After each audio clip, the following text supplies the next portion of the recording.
Morning guys, more fresh protect dog training. I think this is about our third, maybe fourth day doing this.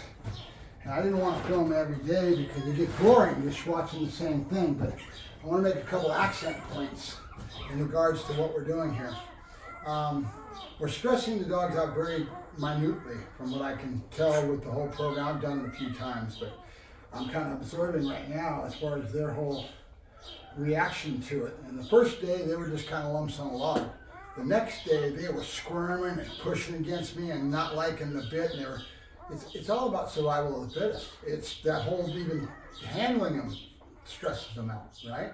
So that whole thing is what builds that character and kick starts the nervous system and everything that we're working on, these minor stressors that have been designed to stimulate and do what it needs to do to kickstart that whole process.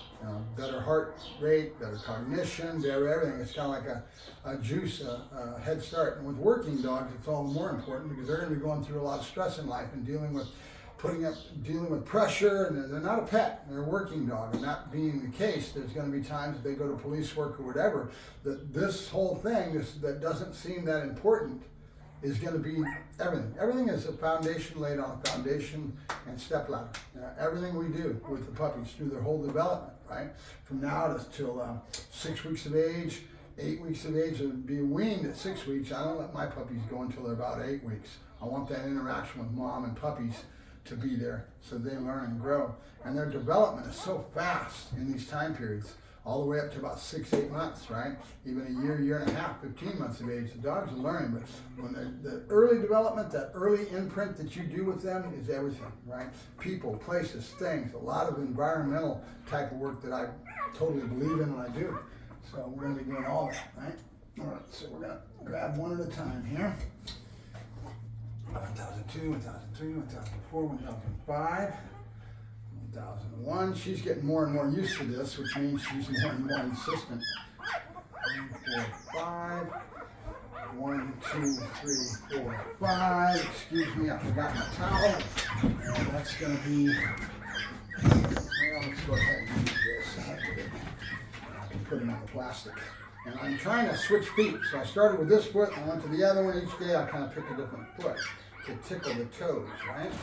2, 3, 4, 5, and then the last one is here. 1, 2, 3, 4, 5. And today I just soaked it in cold water. Okay. 1, 2, 3, 4, 5. 1, 2, 3, 4, 5. So survival of the fittest in the wild is a big part of life, right? They have to go through it. Survival of the fittest, and then competing with the littermates to get to that teat, struggling and fighting and butting the other ones out of the way. So I have a tendency to come in here and go to the milk bar, as I call it, and I end up trying to make sure I put the small ones, the smallest and that are maybe getting the least amount of milk onto the tip bar first, and giving them what they need in that regard. What are you doing over here, you? Dang it! I had that all set up, and you had to move it. Huh? Leave that alone. 1, 2, 3, 4, 5. Okay. Just pick it out of the pile here.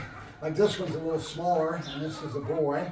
1, 2. Actually, no, it's not. It's a girl. 1, 2, 3, 4, 5. The girls usually are smaller. 1, 2, 3, 4, 5. It depends. Sometimes they'll have a females being larger than the male. They've got to produce the puppies, so they get 3, 4, 5. And we got to this 1, 2, 3, 4, 5. And 1, 2, 3, 4, 5. All right, there we go. And I'm just going to keep picking in here.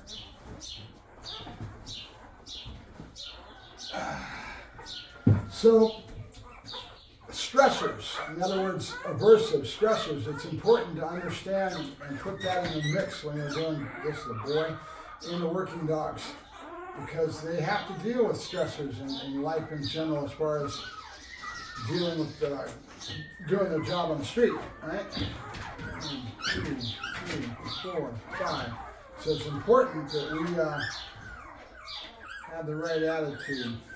I was just down this morning. Lewis Williams of Black Mask lives up by me, so we've been hanging the last couple of weekends. He's got a class down by the UFC campus, and we go out and work out there. And so he's got a full class going towards PSA and that kind of thing. I'm trying to, maybe I'll take Bruno towards it. I was going to do switching with Bruno, but just don't have the access to the classes and everything I need, so we're working on it.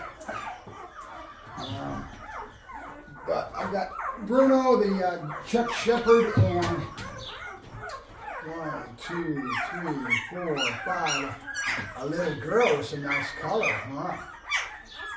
1, 2, 3, 4, 5. All right, and notice how she fought the whole time. She's squirming real heavy today. 1, 2, 3, 4, 5. And think about this as pattern and routine too. You got 13 days you're doing this total from the 3rd day to the 16th day. And so that being the case, this becomes a pattern in itself.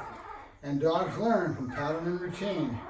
And so the dogs start getting used to this. Whether you think their brains are not working at this stage or not, they do, right? Hey, you get it. There you go. Okay, so let me go ahead and keep whittling away at the pile here. I'll have some ribbons going on their necks here pretty quick to identify them. Different colored ribbons or how we're going to do it. 3, 4, 5. 1, 2, 3, 4, 5, 6. Give it a 6 count because I'm not doing 1001, 1002, 1003, 1004, 1005. And we're working on this back foot today, and we'll move to the next foot to the next time, right?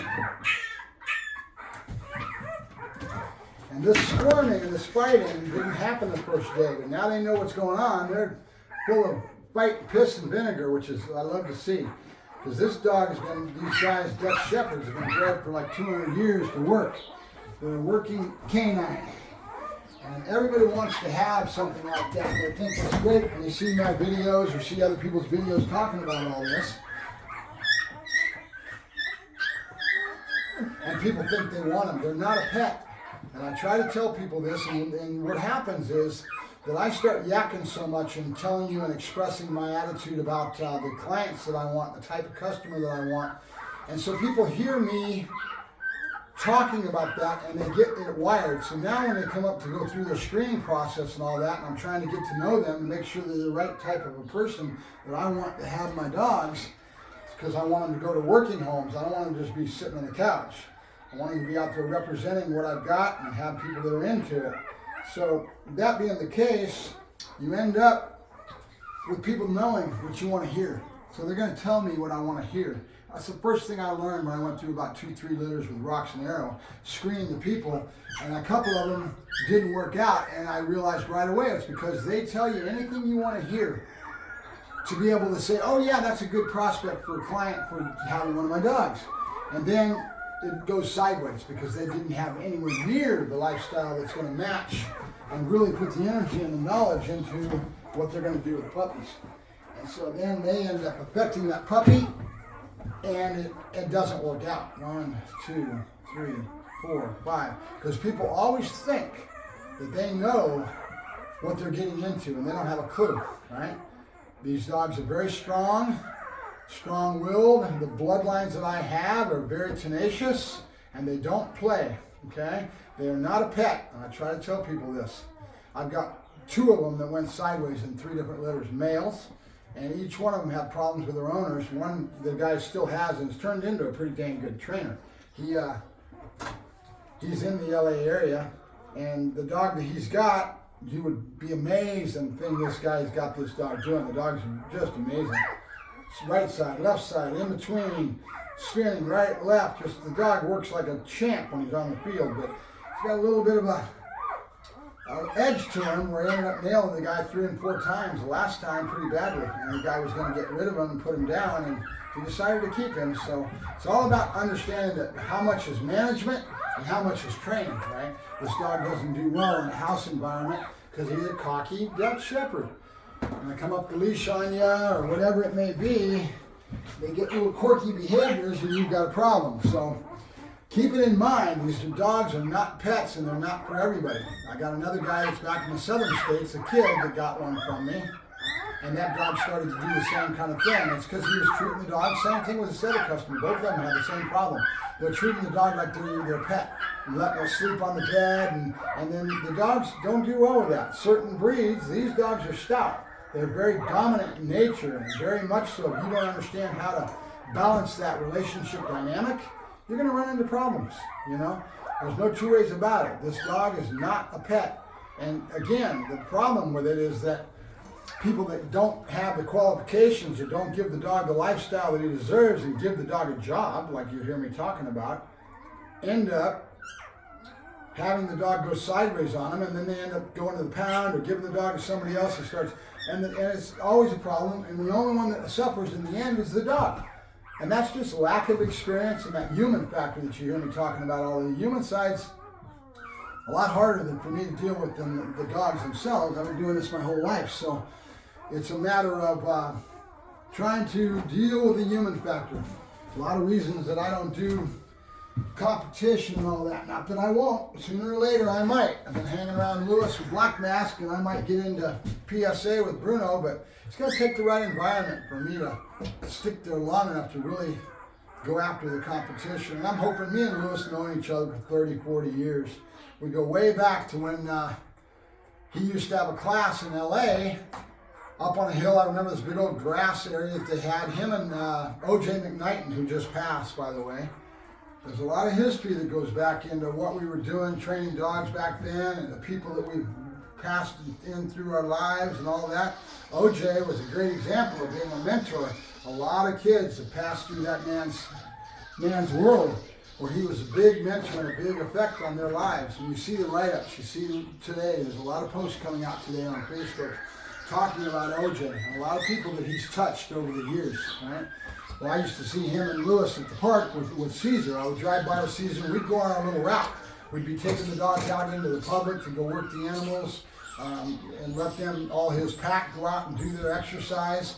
And then we would always stop by Lewis's place and go bullshit 10, 20 minutes and sit there and bullshit with Lewis and OJ. And then we'd head on our way. And then we had groups with the dog father, Malcolm. He would come over down to the South Bay, down the South Central in the alleys in the garment district, where all those warehouses and all that. And we would be working dogs 10, 12, 1 o'clock at night because they have lights on all the buildings and we had enough light to be able to work and stay in the alley. Nobody's going to mess with us. We're in the middle of South Central. We're in the hood, right? So there's a lot of memories that go back, a lot of memories. And OJ he ended up becoming a PSA judge and was a big part of the politics in regards to PSA. And it was real strong with the owner. I can't even think of the guy's name that owns the PSA club right now because I haven't been in the PSA. But they ended up having a falling out. And OJ was pretty much the judge, and on this side of the West Coast, he was one of the big wigs in the PSA sport back then. And it was doing real well until they had their blowout. And then it just fizzled away. And we didn't have PSA in California for a lot of years. It went back east a little bit, but it had its problems. And then all of a sudden it resurged, and over the last 3, 5, 10 years, it's come back real heavy. And now it's pretty well established. But that was after OJ kind of grew through the sport, right? All right, let me get her set. And stop yakking at the screen, huh? All right, guys, more Ferrasci Pro Tech Dog Training signing off. You guys have a good day. I apologize for getting a little old anxiety and my memories and all that are coming to me, but hey, talk to you later.